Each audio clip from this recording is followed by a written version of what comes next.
आदाब, नमस्कार। मैं सदफ इकबाल हूँ। 12 चट्टी गया से मेरा ताल्लुक़ है। मैं एक मुसलमान औरत हूँ और हमारे मज़हब में शराब पीना हराम है, मगर उसके बावजूद मेरा कहना है कि बिहार में शराबबंदी कानून ने सिवाय बिहार को नुकसान के कुछ नहीं दिया। बिहार में शराबबंदी तब कामयाब मानी जाती जब बिहार पूरी तरह नशा मुक्त होता, मगर ऐसा नहीं है और शराब बिहार में धड़ल्ले के साथ बिक रही है। शराब की तस्करी बहुत बढ़ चुकी है, माफियाओं का पूरा कब्जा है और पुलिस भी इस तस्करी में इन्वॉल्व है। माफिया और पुलिस की जेबें भारी हो रही हैं, बच्चों में तस्करी बढ़ी है, उनका रुझान जराइम की तरफ ज़्यादा बढ़ गया है। बच्चों को जिस उम्र में स्कूल में होना चाहिए था, उस उम्र में वो अपने स्कूल के बैग में शराब रखकर होम डिलीवरी दे रहे हैं। शराबबंदी की वजह से राजस्व का बहुत बड़ा नुकसान हुआ है और शराब पर लगने वाले टैक्स से जो रुपया सरकार को हासिल होता, जाहिर है वो बिहार की तरक्की पर ही खर्च होता। जितनी ताकत और संसाधन नीतीश कुमार ने शराबबंदी लागू करने पर लगाई है, अगर उतनी ताकत और संसाधन शिक्षा पर लगाते तो आज शिक्षा का स्तर कहीं बेहतर होता और बिहार की हालत में कुछ तो सुधार होता।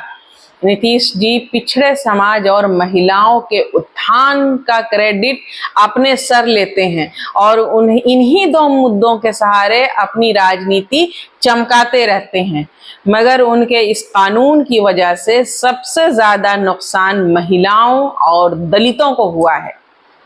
तस्करी के कारण शराब महंगी हुई है और लोग जहां 100 रुपए की शराब लीगल तरीके से खरीद कर पीते थे, अब वही शराब कम से कम 400 से 500 रुपए में चोरी छुपे खरीद कर पी रहे हैं।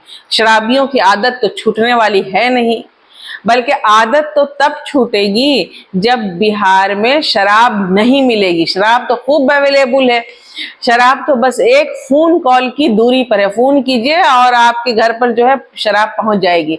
इसका सीधा भार महिलाओं के ऊपर पड़ा है। अब उन्हें घर चलाने में पहले से ज्यादा दिक्कत का सामना है।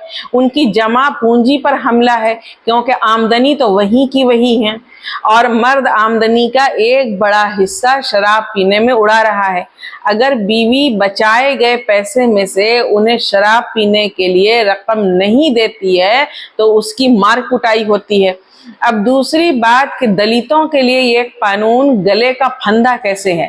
नीतीश बाबू को बैठे बैठाए हर चंद दिनों पर अपने बनाए कानून की याद आती है और वो पुलिस के किसी बड़े अधिकारी को फोन कर लगाते हैं कि कुछ गिरफ्तारी करो ताकि अखबार में जो है रिपोर्ट बने, टीवी पर खबरें चलाई जाएं और डंका पिटे कि शराबबंदी अच्छे से लागू है। अब ये गिरफ्तारी किसी सेठ या बाबू की तो होगी नहीं, ना किसी बड़े तस्कर की होगी।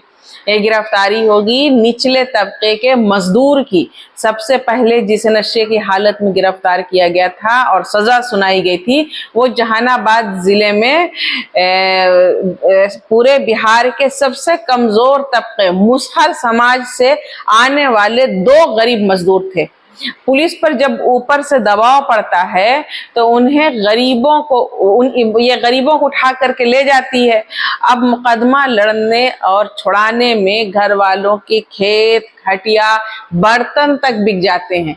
शराबबंदी की वजह से जराइम में इजाफा हुआ है और उसकी वजह यह है कि नीतीश कुमार के इस फजूल कानून को नाफिज करने के लिए पुलिस का पूरा तंत्र शराबबंदी के पीछे पड़ा रहता है और पुलिस की जो अपनी ड्यूटी थी कि मुजरिमों को पकड़ा जाए, उन्हें सजा दिलवाई जाए, वो खटाई में पड़ गया। इसकी वजह से बिहार में जराइम कंट्रोल से बाहर है और गरीब परेशान है और आम जनता परेशान है।